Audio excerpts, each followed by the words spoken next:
নাম আলু বা ভুট্টার থেকে সহজে বায়োপ্লাস্টিক তৈরি করা। আমাদের প্রকল্পে আমরা সহজ পদ্ধতিতে তৈরি করেছি পরিবেশ বান্ধব বায়োপ্লাস্টিক।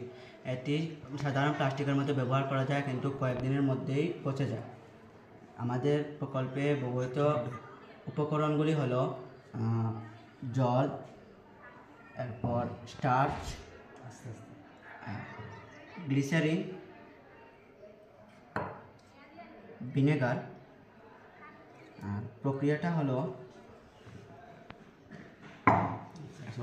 বন্ধ করে দিতে হয় না, জল কতটুকু বন্ধ করে দিন।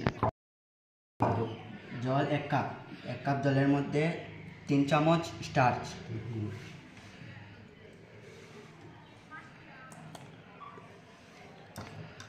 1 চা চামচ গ্লিসারিন,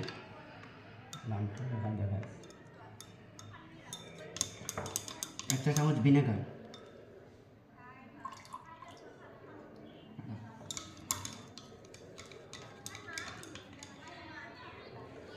তারপর আগুনের মধ্যে 100 ডিগ্রি সেলসিয়াস পর্যন্ত উত্তপ্ত করলেই এটি ঘন হয়ে যাবে।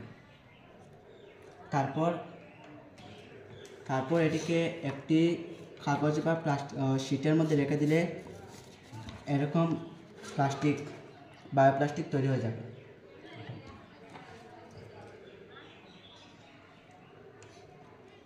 যা ওয়ান টাইম ব্যবহারের জন্য খুবই উপকারী পরিবেশের জন্য।